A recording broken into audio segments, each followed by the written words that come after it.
Todos son bienvenidos a la casa del Señor. Dios les bendiga, hermanos. Creo que nos gozamos juntos en alabar el nombre del Señor, de darle a Él la gloria que Él merece por todas sus misericordias para nuestra vida. Así que estamos contentos, hermanos, de verle hoy. De verdad que nuestro anhelo siempre es verles, pero sobre todo que la palabra del Señor pueda ministrar sus vidas. Yo les invito, así como están de pie, rápidamente a buscar ahí en su Biblia, en Hebreos capítulo 3, versículo 14.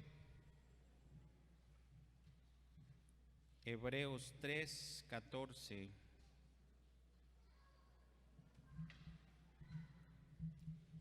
Gloria al Señor. Hebreos 3, 14. Gloria a Dios.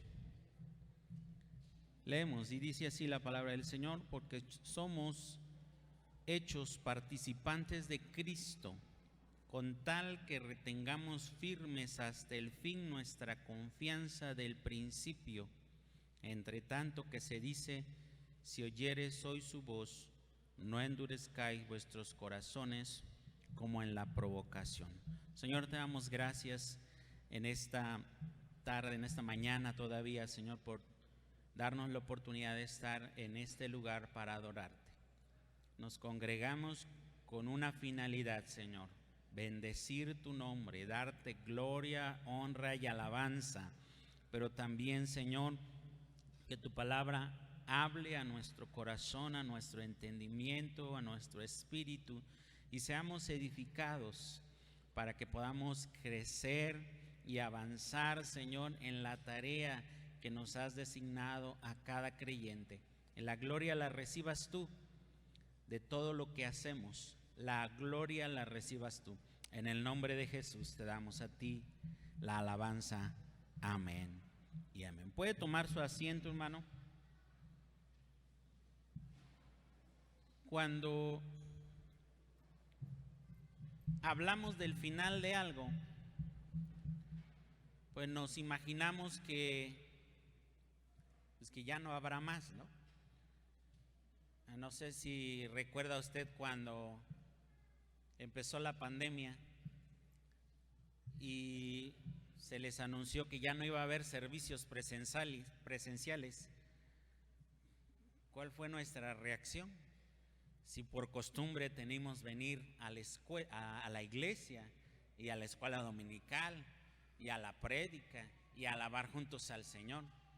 No sé cuál fue su reacción, pero creo que las primeras semanas fueron muy desafiantes para cada uno, porque de antemano estábamos acostumbrados a estar en este lugar. Pero ¿qué pasó después del primer mes, segundo mes, tercer mes? Como que ya empezamos a pensar que estaba bien así, que cada quien en su casita, cómodos, viendo la proyección, viendo el video, viendo la alabanza, cómodos en nuestra casa, resguardados y seguros, creíamos nosotros. Pero cuando empezamos a escuchar en las noticias que alguien más moría, que algún conocido ya murió, que a lo mejor algún miembro de nuestra familia partió con el Señor en ese tiempo por causa de la pandemia, ya no era muy agradable, como que ya queríamos estar juntos. Y recuerdo que en algunos funerales de algunos hermanos, tuvimos la oportunidad de platicar con ellos y dice: hermano, por favor no venga, dice, porque a duras penas y a la familia la dejan entrar, así que no queremos que lo dejen afuera, así que por favor no venga. Y de alguna manera en nuestro corazón queríamos avanzar, queríamos compartir, queríamos abrazar, queríamos orar por aquellos que habían perdido a sus seres queridos. Pero estoy seguro que para algunos fue muy difícil porque la iglesia no estuvo presente. La iglesia no se hizo evidente con su con su apoyo, con sus abrazos, con su presencia, con su cariño, con sus palabras de ánimo. Y todavía no terminaba la pandemia. La iglesia del siglo X, como usted recordará, estamos hablando de la historia de la iglesia primitiva a lo largo de cada siglo, y estamos en el siglo X. Estamos hablando de que en ese tiempo la iglesia había dos vertientes o dos formas de pensamiento en la gente: los que creían que se acercaba el fin y los que les daba lo mismo que llegaran al año 1000. Como que ellos no estaban interesados en las fechas, sino más bien en vivir sus vidas. La pregunta es, ¿cómo reaccionaron los cristianos? Y si hoy se hablara del fin del mundo, en otras palabras, del juicio final, ¿cuál sería nuestra postura? ¿En qué nos enfocaríamos? ¿De verdad estaríamos convencidos de que el final se acerca? ¿Usted qué opina? ¿Usted qué piensa? ¿Usted qué escucha? ¿Había temor en la iglesia? ¿O había esperanza? ¿Había la confirmación de lo que decía o de lo que dice la palabra del Señor para los últimos tiempos? Y algunos cristianos estaban deseosos de que llegara ese día porque estarían con su Señor. Pero ¿cuál sería nuestra postura hoy en día? Creo que había una mezcla de ambos. Había una mezcla de ese sentimiento de seguridad porque se ha creído en un Dios vivo, pero también habría temor o miedo porque lo que conocemos ya no existirá como tal. Había gran expectación y había de alguna manera temor en los creyentes. Y digo los creyentes porque hoy en día, si se hablara del fin del mundo, muchos dirían, ese cuento ya es viejo. La iglesia cristiana viene diciendo que se va a acabar el mundo desde hace 2000 años. Así que, quién sabe si sea cierto. Y seguirían viviendo sus vidas. Los historiadores del siglo XIX estaban cerca de la verdad.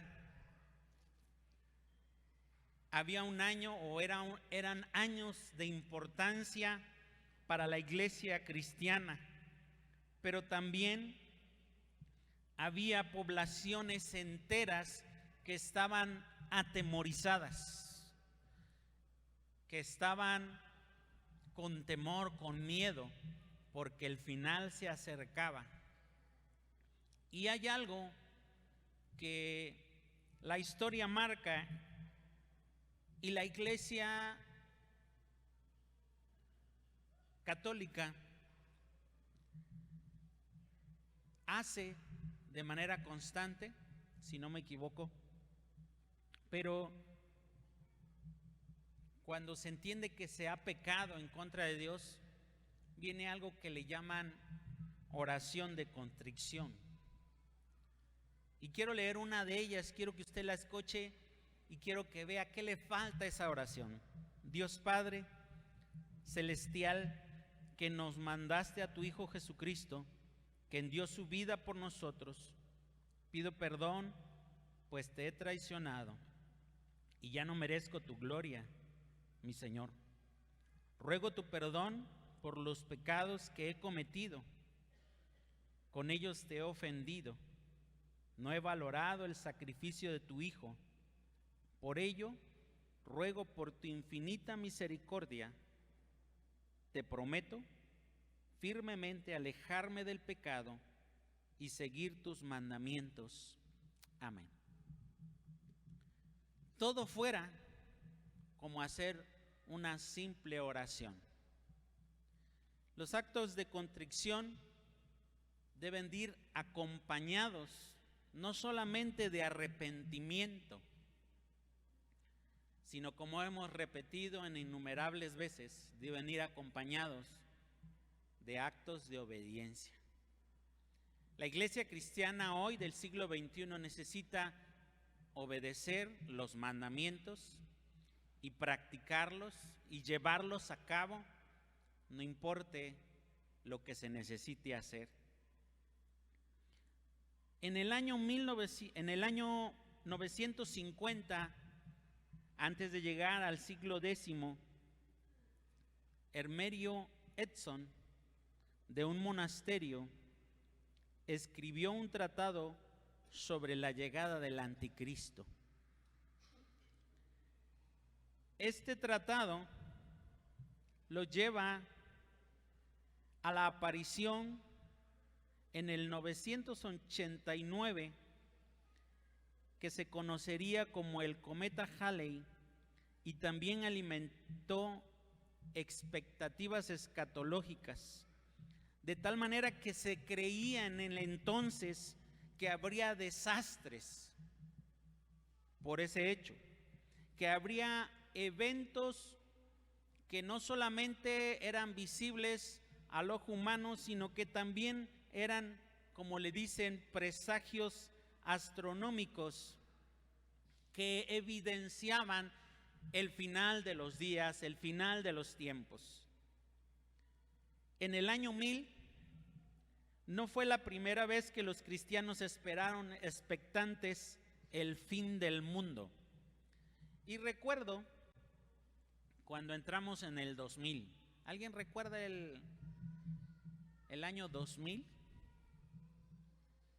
Recuerda que se nos dijo que dejarían de funcionar las computadoras.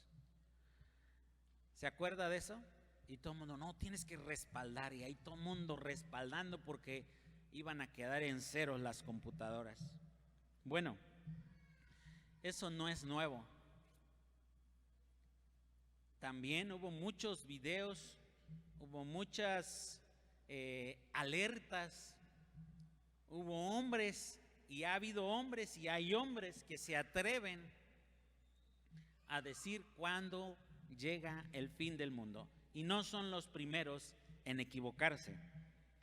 En el año 170 al 236 hubo un hombre que se llama Hipólito de Roma, que creía en el final, o que el final ocurriría alrededor del año 500, pero no sucedió después de Cristo, por supuesto.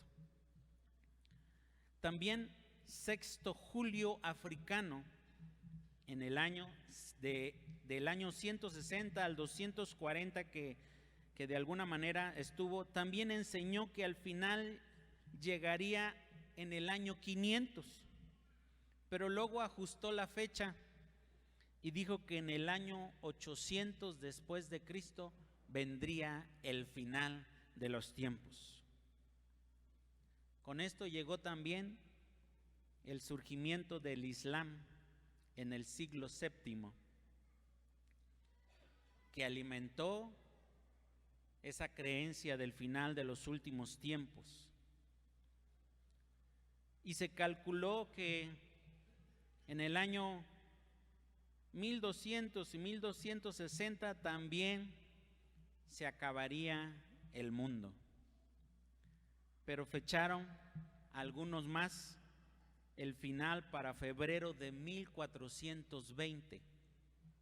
Así que durante la historia de la iglesia primitiva o de la iglesia cristiana medieval, que es el lapso de años, hasta el 1500 termina la iglesia medieval, se dieron varias fechas para determinar o para alertar a los cristianos de que vendría el fin.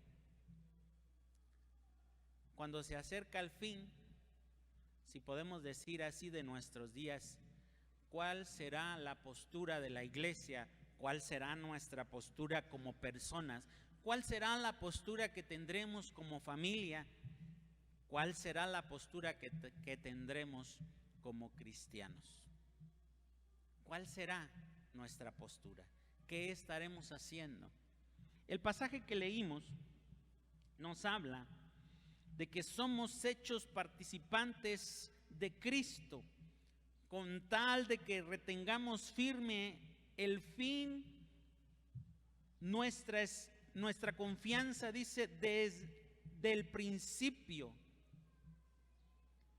Es decir, que así como la primera vez que decidimos confiar en Cristo y entregar nuestra vida, debe estar nuestra fe cimentada sobre Cristo, sobre su palabra y sus promesas, pero que no claudiquemos por causa de lo que podamos ver en los últimos tiempos. Así que, si es cierto, en las últimas décadas también se ha dicho que viene el fin del mundo. Algunos siguieron afirmando que el fin se acercaba. Los europeos pensaban que también era el fin cuando vino la peste negra. Otros cuando llegó la Primera Guerra Mundial, que ese sería el final. Y para quienes lo vivieron, dijeron pues que probablemente sí lo sería, porque había destrucción y muerte.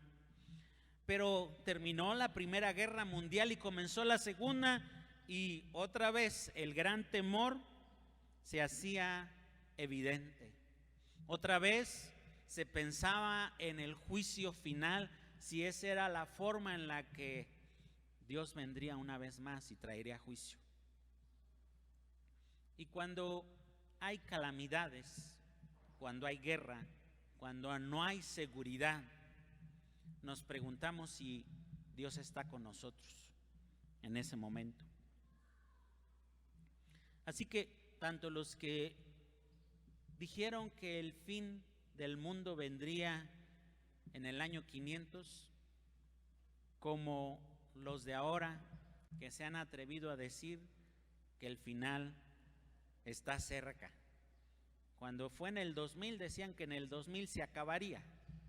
Y creo que cada vez que se acerca el final de cierto tiempo, nos ponemos a pensar si será el tiempo en el que el Señor vendrá. Nuestra generación no ha sido diferente. Seguimos teniendo temor a nuestro adversario, que es la muerte.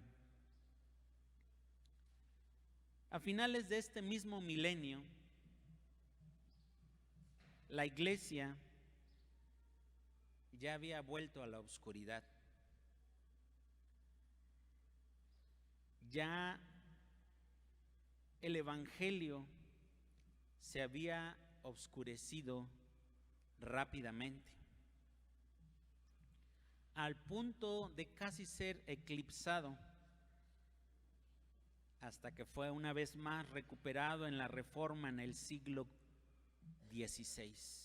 Estamos hablando de 600 años después. Estamos hablando que en ese lapso la iglesia padeció. Estamos hablando de que en esos años la iglesia se opacó. Estamos hablando de que en ese tiempo la iglesia dejó de hacer su tarea. Estamos hablando de que en ese tiempo la iglesia, su fe decayó. Estamos hablando de que en ese tiempo la iglesia dejó de ayudarse mutuamente. Estamos hablando de que en ese siglo la iglesia parecía que estaba escondida. En el siglo X, en un pequeño rincón del mundo, Dios levantó a un hombre que se llamaba Simeón, y él era un teólogo que predicó contra un cristianismo que solamente vivía, pero que no expresaba su fe su confianza y su vocación en un Dios verdadero. Es cierto que nuestra fe es y será en los siguientes años lo que nos caracterice, porque sin fe es imposible agradar a Dios, porque sin fe no pasa nada, porque sin fe recurrimos a lo que podemos ver y tocar, pero no esperar, porque la fe es pues la certeza de lo que se espera, la convicción de lo que no estamos viendo. Le preguntaron a una mujer al borde de la muerte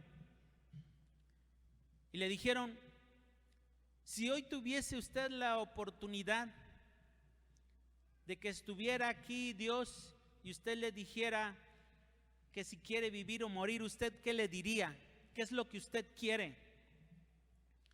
Y esta mujer sabiamente dijo: pues lo que él quiera. Pero si él le diera la oportunidad de decidir, ¿usted qué decidiría? Lo que él quiera. Porque como seres humanos buscamos que en algún momento se haga lo que nosotros queremos hacer y no lo que Dios quiere. Pero el mismo Señor Jesucristo nos dijo, ahí en su palabra, nos dio el ejemplo y le dijo: Padre, si es tu voluntad, que pase de mí esta copa. Porque Él estaba a punto de ser muerto, si le podemos llamar así, de ser sacrificado. Como cordero fue llevado al matadero, enmudeció y no abrió su boca, y derramó su sangre por usted y por mí.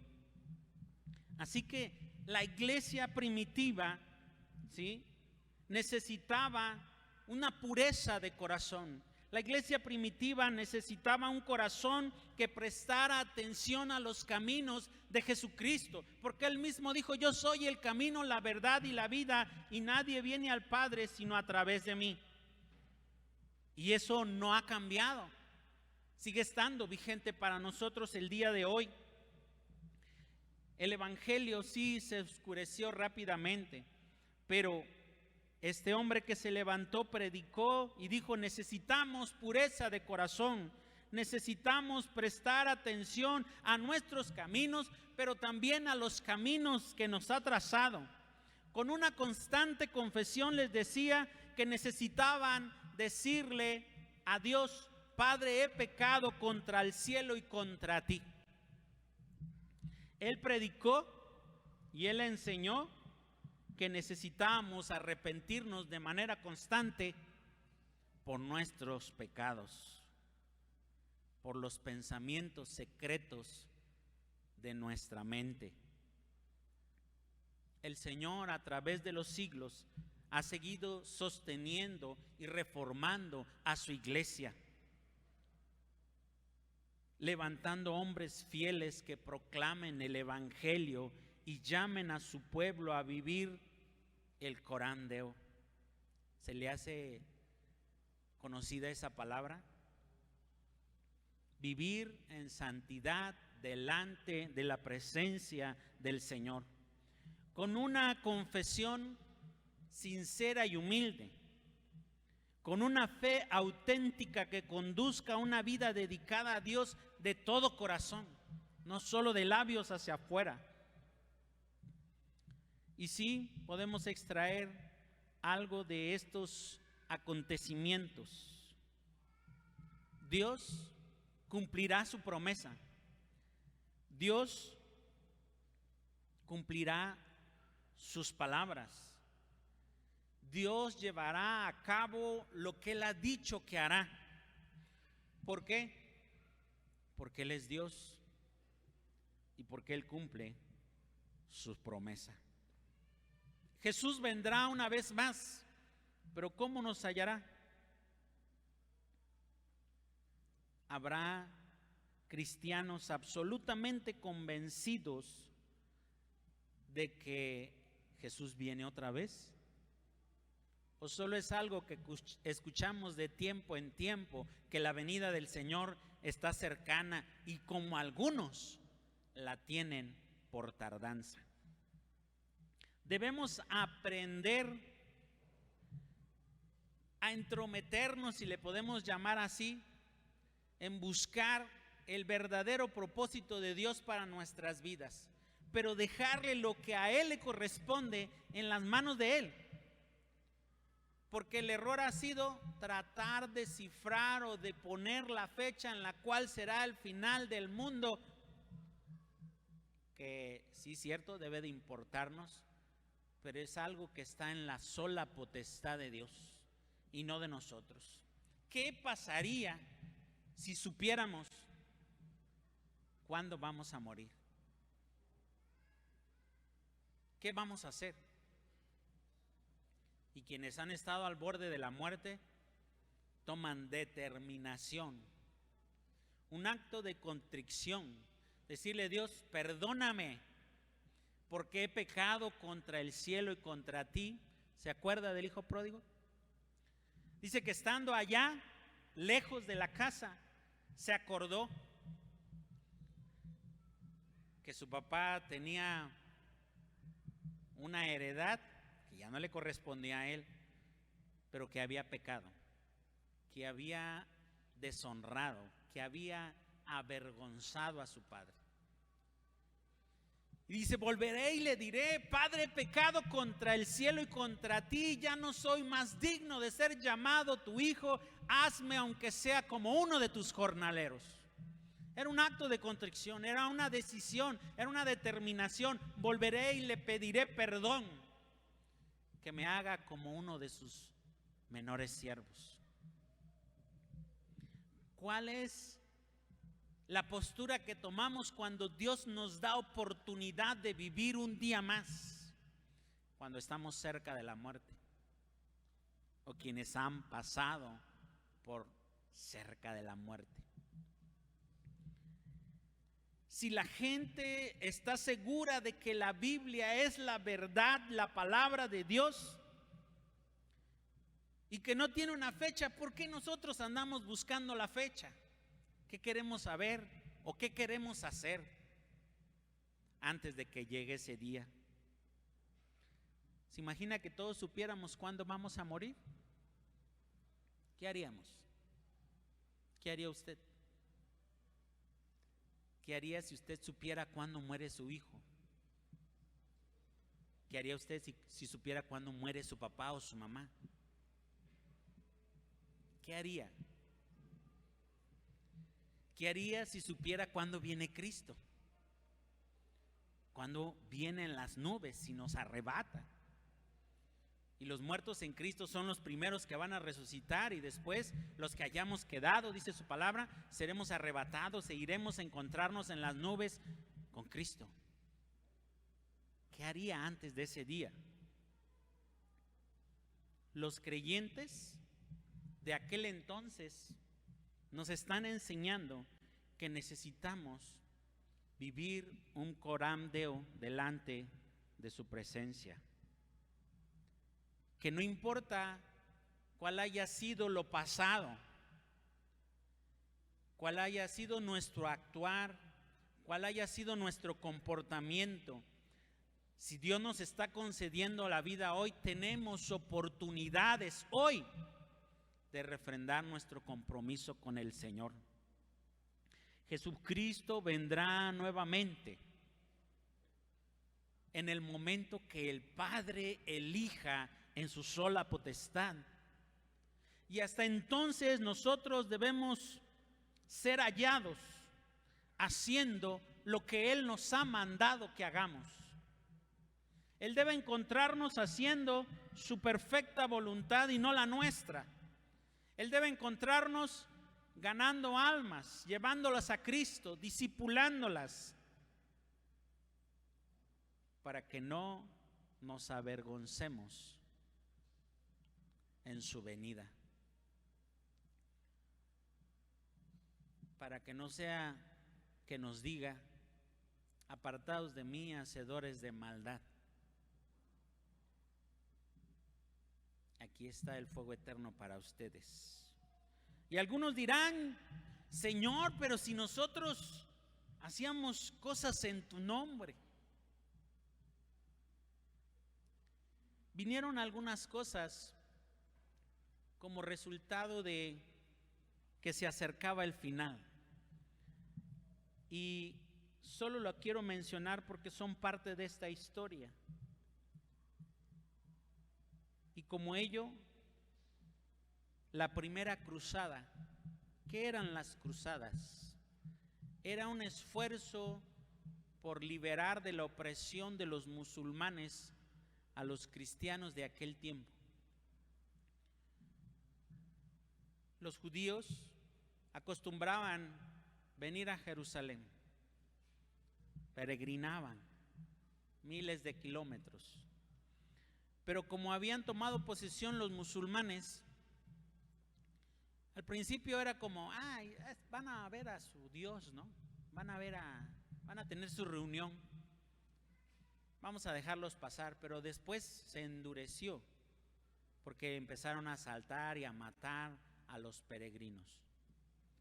Y entonces recurrieron a un rey y le dijeron: rey, pues es que cada vez que venimos, pues nos matan, nos asaltan, nos despojan de nuestras cosas, necesitas hacer algo. Y entonces nace la cruzada. Dijeron: tenemos que liberar este territorio de los musulmanes, y empezaron a matar musulmanes. Empezaron como caballeros que en sus vestimentas, espadas y en todo lo que ellos llevaban la cruz. Y entonces por eso se llamaban cruzadas. Eran guerreros de toda Europa que se llamaban caballeros, y que estos portaban la cruz en sus vestimentas y estandartes como insignia. Contó con 275 caballeros la primera cruzada, y esta logra tomar a Jerusalén y Palestina en el año 1099. Godofredo es nombrado varón protector del Santo Sepulcro. Y como esas comenzaron a suceder más y más y más. Trae otro evento importante en la historia, y es que ya había monacato, pero se empiezan a proliferar al grado de que cuando menos dos sobresalen: la de los benedictinos, fundada en el año 529 después de Cristo, y los de la Orden de Cister, fundada en 1098 en Francia. Reforzaba la conducta benedictina que se estaba viciando. ¿Qué estaba pasando con los monacatos? Al principio iban por buen camino, porque se apartaban para buscar a Dios, para hacer sobresalir su pecaminosidad y de entregársela al Señor y dedicarse al Señor. Pero después se fue desvirtuando y cayeron a lo más bajo. Estas cosas sucedieron en ese tiempo, en el siglo X. Y en nuestros días la iglesia tampoco está lejana de eso. Conocemos por historia que la iglesia también se corrompe, que la iglesia también se desvía. ¿Por qué? Por causa del pecado.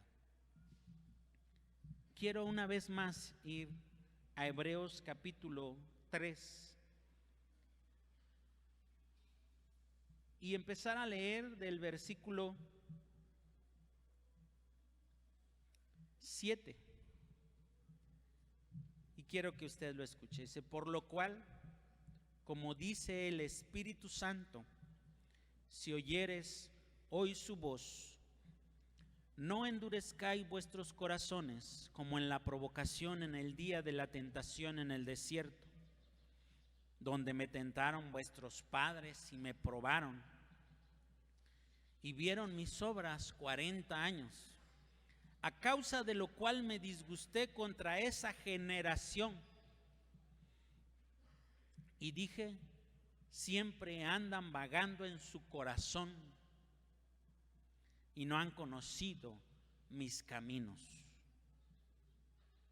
Por tanto, juré en mi ira, no entrarán en mi reposo. Dice el 12, mirad, hermanos, que no haya ninguno de vosotros corazón malo de incredulidad para apartarse del Dios vivo. Antes exhortando los unos a los otros cada día, entre tanto que se dice hoy, para que ninguno de vosotros se endurezca por el engaño del pecado, porque somos hechos participantes de Cristo, con tal que retengamos firme hasta el fin nuestra confianza del principio. Entre tanto que se dice, si oyeres hoy su voz, no endurezcáis vuestros corazones como en la provocación. No endurezcáis vuestros corazones.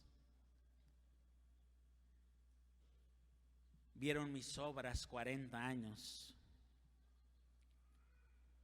porque siempre andan vagando en su corazón y no han conocido mis caminos. ¿No se le hace que no estamos lejos de esa generación?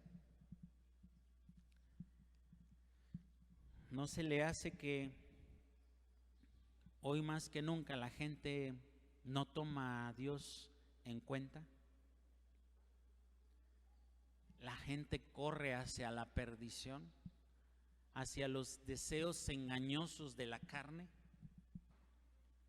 Y dice que no te importa lo que las demás digan, tú haz lo que tú quieras y di lo que tú quieras, que no te importe lo que la gente diga. Y se dice que nuestra juventud es una juventud irrespetuosa, que le tiene sin cuidado si te lo dice o no, si lastima o no, o si hiere o no.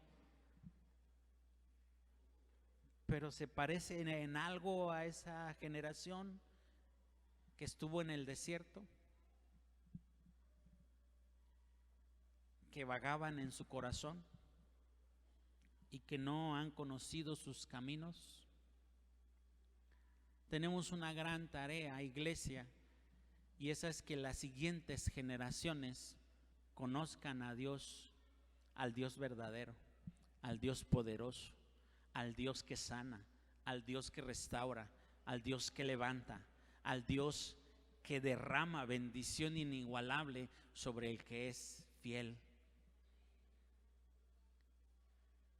¿No se le hace que necesitamos reconocer si hemos pecado y decir si entramos en razón, como dijo el hijo pródigo? Iré y le pediré perdón y le diré, he pecado contra el cielo y contra ti. Ese era un acto de contrición, y dice que cuando llegó, el padre salió a recorrer el camino y lo vio y corrió a sus brazos y lo abrazó. ¿Cuál hubiese sido nuestro actuar? Le hubiéramos dicho, sí, bienvenido. ¿Lo hubieses abrazado? ¿Qué hubieses hecho? Pero eso es lo que Dios hace con nosotros. Él corre y nos abraza. Él sale todos los días al camino a ver si regresamos. Y luego dice, hazme como uno de tus jornaleros, porque hasta ellos tienen pan en su casa. Y le dice, no, a ver, quítenle esas ropas, pónganle túnicas nuevas, vean sus zapatos, o más bien vean sus pies, no trae, pongan sandalias en sus pies y pongan un anillo en su mano, porque el que había muerto ha resucitado. Quiero invitar a la iglesia a ponerse de pie. Sí, es cierto que la iglesia primitiva del siglo X en algún momento de la historia cayó en un receso, en una pasividad, en una falta de búsqueda de Dios, en una falta de desobediencia porque no estaban haciendo lo que Dios le había dicho a la iglesia que tenía que hacer: ir y hacer discípulos. De alguna manera la iglesia estaba muy cómoda como estaba viviendo. Pero ¿no será que necesitamos decirle: Señor, ten misericordia de mí? Perdóname, Señor, no soy digno de ser llamado tu hijo. He pecado contra ti. Ya no soy más digno de ser llamado tu hijo.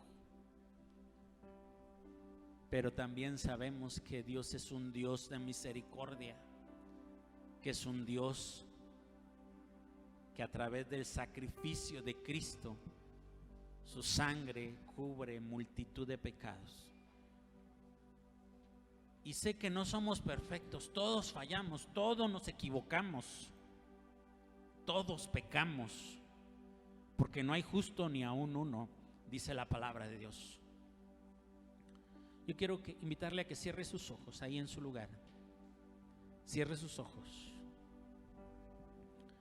Y si hay alguien que quiere pasar al altar y decirle: Señor, perdóname, yo le invito a pasar en este momento. Hoy es el día de salvación, dice el Señor. Si alguien nos visita por primera vez, dice que si hemos cometido pecado, Dios es fiel y justo para perdonar nuestros pecados y limpiarnos de toda maldad y abrazarnos como sus hijos y renovar nuestra relación con Él.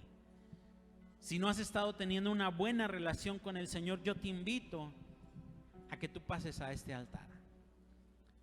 Si tú le has fallado al Señor, yo te invito a que tú pases a este altar.